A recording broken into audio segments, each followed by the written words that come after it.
Siyangelela bazalwane ekuseni egameni likaJesu. Amen. Namuhla kulisonto lesihlanu emva kwalusuku lokubonakaliswa kwaJesu. Ifundo namuhla ifaka ikhathi isifundo sokuqala esitholakala encwadini Isaya sehluko samashumi lamane kusukela evesini lamashumi lamabili nakunye. Lihubo kube lihubo lelikhulu namashumi lamane nesikhombisa kufunda kusukela evesini lekuqala kuya evesini leshumi nakunye. Isifundo sesibili sona sitholakala eTestamenteni Elisha encwadzini yokuqala lebhayibheli lebandla laseKorinte sehluko semfica sifunda kusukela evesini leshumi nesithupha. Livangeli libhaliwe evangelini laMarko sehluko sekuqala sifunda kusukela evesini lamashumi lamabili nakunye siya evesini lamashumi lamabili nesiphohlongo. uNkulunkulu waphakatha uphilisa labagulayo uvuselele labakhathazekile sende sibe tithunya tekuphilisa kwakho ngalokugcwele kude tindzaba takho letihle kufinyelele kuyo yonke indawo ngaJesu Kristu inkosi yethu lophila abusa kanye nawe kanye logcwele uNkulunkulu munye naphakatha. Amen. Silalela isifundo sokuqala.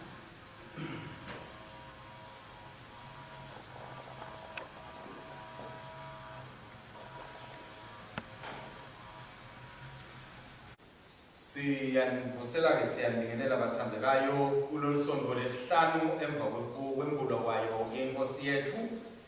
Leli-ke bathandekayo lisonto cishe selandlulela lisonto lekugcina kiwo lamasonto kwembulwa kwayo yenkosi yethu emva kwaloko sitawube singena esikhathini sabo kuthandaza noma sikhathi sekutitsiba isikhathi salent. Sithola-ke bathandekayo kuleli fundo namuhla njengoba setifundziwe isifundo sethu sekuqala siphume eIsaya sahluko semashumi lamane livesi-ke kusukela emashumi amabili kuya emashumi lamabili nakunye kuya emashumi lamathathu nakunye. Sathola-ke nebuko lethu lelikhulu namashumi lamane nesikhombisa siqala evesini lekuqala siye evesini leshumi nakunye. Sase sithola isifundo sesibili baseKorinte bekuqala sahluko semfica siqala evesini leshumi nesithupha siya evesini lemashumi lamabili nakuthathu. Sagcina-ke ngevangeli litholakala kuMarko sahluko sekuqala livesi-ke lemashumi lamabili nemfica kuya evesini lemashumi lamathathu nemfica.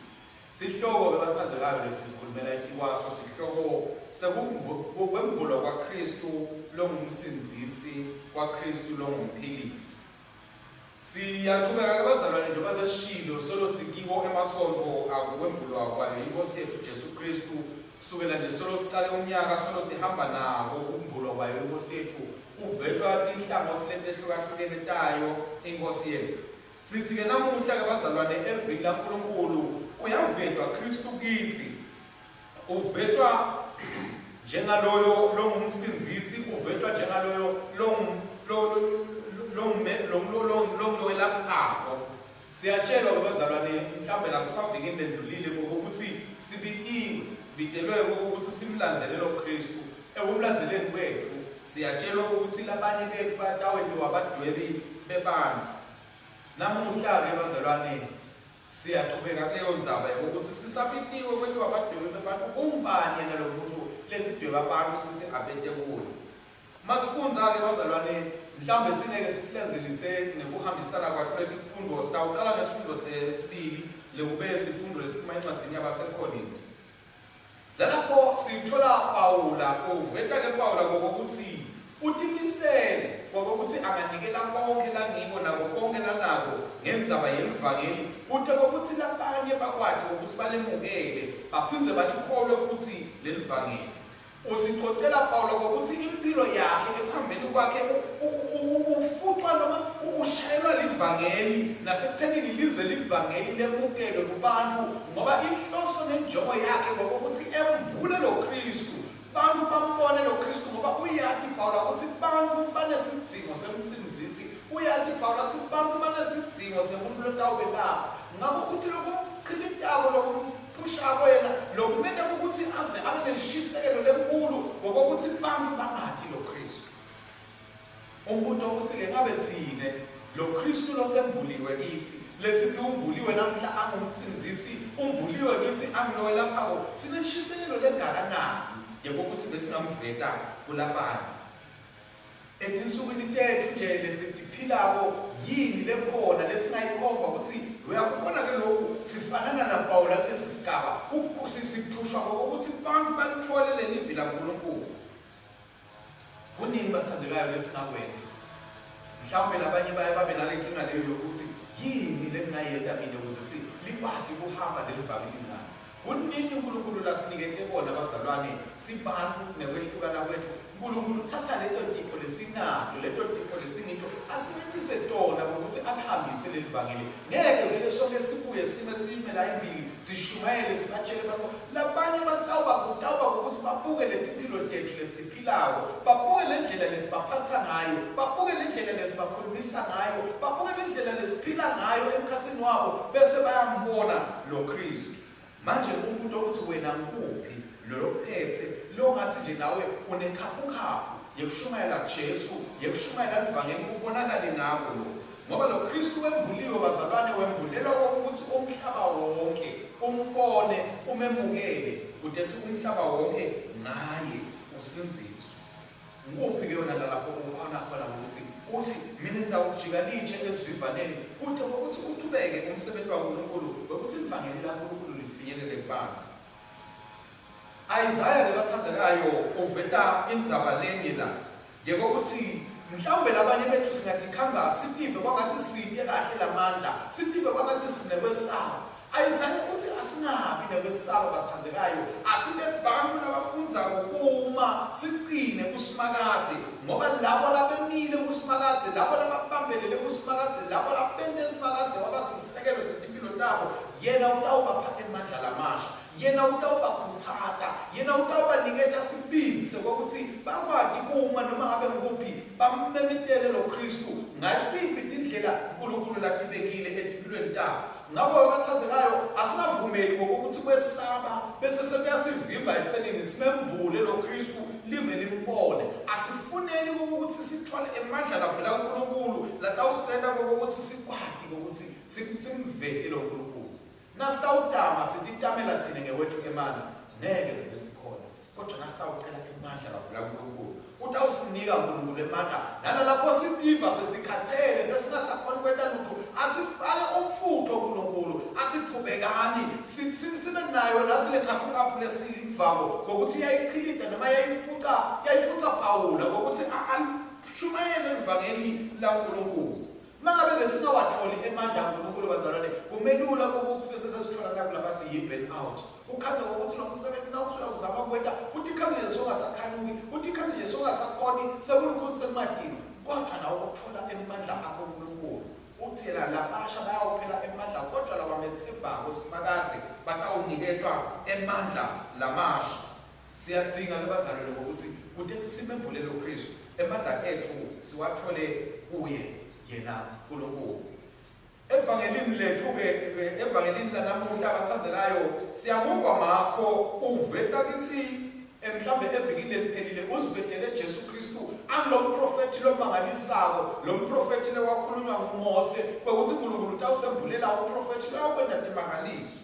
Sithe simbuka ke lapho Jesu sambona aphilisa abantu kodwa namuhla sesimbona kumele simbone evikini eliphelile nakavetwa njengomprofeti sambona akhulumisa emadimoni awayala awakhipha emvini. Namuhla lesitshela ukuthi wanza lo msebenzi ngoba wedlula lapho Kristu wahamba waya kumaketala waSimoni wafike wamphilisa waveta lamandla kakhulu kunaqala manje bantu basebabona ukuthi nempala lo Kristu nguye lo profeti uNkulunkulu lasinikete yena lo taba Messiah wethu nguye lo wabonakala awuwenta umsebenzi lomuhle size sitshelwa ukuthi wathi nakasuka kuleyo ndzawo aya kulenye nakhona babaletha abantu babaletha letingodla ngoba sekembuliwe lo Kristu sebawabonile namandla alo Kristu lenamuhla sinikwe inseko ukuthi nathi simembule ukuthi live litombona bathandzekayo. Sitshela ukuthi bafundzi bakhe base bahamba bayamfuna bamkhandzako ukuthi ubhizi uphishanekile kwenda umsebenzi lomuhle waNkulunkulu wekusita abantu abakhulule emandimonini abakhulule nasekuguleni kwabo. Umbuto ke loba khona ke lapho bazalwane ukuthi ngabe thina siyayisithathe yini sibe naso isikhathi sekuthi nje sesihambe siyawukhuluma sikhulume naNkulunkulu sikhulume naNkulunkulu sikhulumele labanye abantu nje Nkosi awumane ufinyelele empilweni yabo uthi nabo batawukhona ukuthi wembulwe empilweni yabo bakubone bakwemukele nabo batawukhona kuzuza nathi tinto letinhle lesizuza ukuthi lesisihlele kuwo. Yini nje lesingathi siyentile sayentela uNkulunkulu ledonsa phansi leheha abantu ibabuyise kuye ngoba bakubona kithi noma bambona lo Nkulunkulu kithi. Lokhu kuhlungu ukuthi esikhathini kanyalo abazalwane bantu bayambalekela uNkulunkulu ngenxa yokubona lesikwendako. Sivile Pawula lana akhala akhonona ukuthi labanye sebashumayela ivangeli mhlawumbe lelingasilo ivangeli lesesedinga kuthengwa lesedinga ukuthi abantu ukuze sibathole kodwa sathi kahle ukuthi ivangeli laNkulunkulu lamahala. Yini ke lesiyentako thina bazalwane nase sesithatha levangeli laNkulunkulu sesidlala ngalo sesifuna ukuthi abantu singasakhona ukuthi lele sinikwe kona mahala siphindze futhi nathi sinike labanye mahala.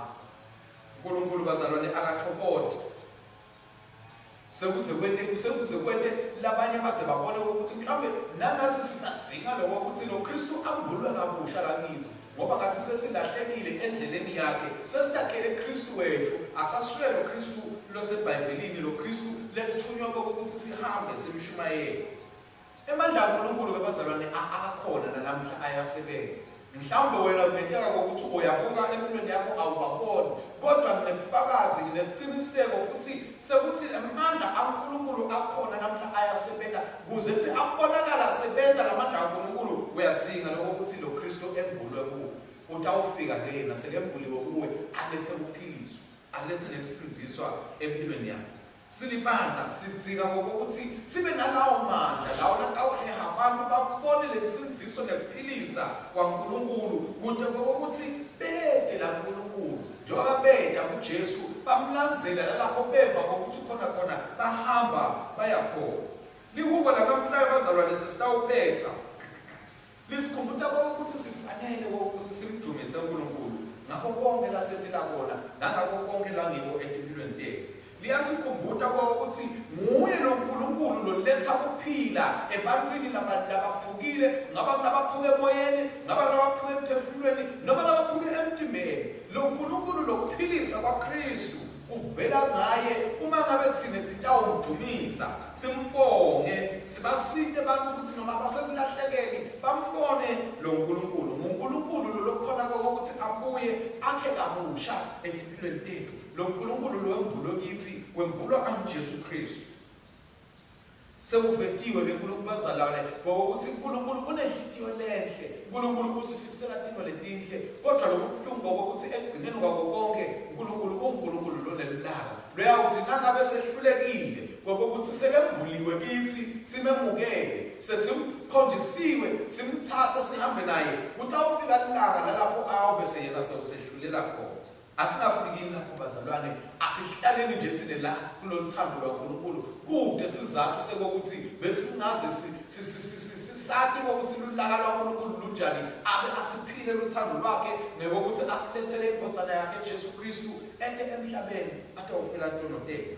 Asifuneni Kristu bathathekayo sithi nje sitawuhamba singena kiso sikhathi salethi lesitawungena kiso sikhathi sekuthiba sikhathi sekutihlola sikhathi sekuzila sikhathi sekuthandaza singene vele embuliwe lo Kristu lakithi ngoba lesikhathi salethi bazalwane ngeke sikwadi ukukhuluma kithi ngeke sikwadi ukugugula impilo yethu nangabe lo Kristu asengembulwa lakithi. Sesitawusiphethe lesikhathi sekwembulwa kwaKristu asifune simluleke iKristu bathathekayo, sibambisise kuye, sihambe naye, sente ukuthi nelive limbone aphila lapha kithi lo Kristu lo emboliwe. uNkulunkulu kwakathi angasibusisa sisaqhubeka naleli viki egameni leNkosi nemsindisi wethu Jesu Kristu. Amen.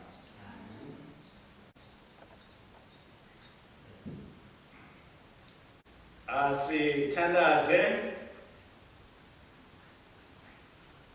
kuNkulunkulu loyemukela bonke ngethando, sikhulekela libandla nekuthi kuhlangabetwe tidzingo tebazalwane bonke. uNkulunkulu waphakathe upha emandla labo lababuthakathaka nekuqina kulaba labaningangabo. Uphakamisa labagulako, ukhiphe nemadimoni.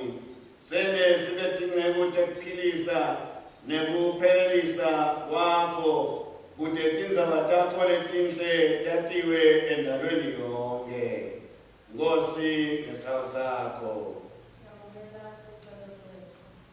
uNkulunkulu wemandla, nguwe wedwa lowakhuluma umhlaba wabakhona. Ngako siyavuma kutsi akekho lolingana nawe ngemandla. Kepha noma kunjalo ufisile kusabela lamandla akho tsine leside emandla. Ufisile kwelapha labo labephuke tinhlitiyo nekubandisha emanceba alabo labalahliwe kulomhlaba. Lothando lwakho lusishiya njalo simangele, ngobe walunikela kutsi lubonakale ngesimo sebuntfu ngaJesu Kristu, lengaye wethembisa kuphiliswa nekuphiwa emandla. Nkosi ngesandla sakho. Siyabonga, siyakudumisa ngetibusiso letisempilweni yethu. Sithandazela kutsi ngaJesu Kristu nangemandla amoya lengcwele nathi sibe nglabatsandza ngalokweqile labo labate emandla, sibe ngapho nekuletsa lithemba kulabo timpilo tabo letigcwele buhlungu nekulahlekelwa lithemba. Nkosi ngesikhawu sakho. Simakatse nakutsi lesikhatsi sekukhona sivete ngalokusobala inshisekelo yetfu yekukudumisa, sikukhadimulise ngenxa yetindlela letiningi losibusisa ngato timpilo tetfu. Ativete kubonga lokukhulu ngako konke lesicabangako, lesikwentako nalesikushoko. Nkosi ngesandla sakho. uNkulunkulu wetive nemhlaba wonke, udale bonke bantfu waphindze waphila emkhatsini wabo ngaJesu Kristu. Yiva kukhala kwetfu kulabo labakhuleka kuwe, ubaphe kutsi sisamemetela ukhulu bempilo lakho bonke bantfu abawate emandla elithando lwakho lasebenta emhlabeni. Sicela bonke lokhu ngaye Jesu Kristu inkosi yethu. Amen.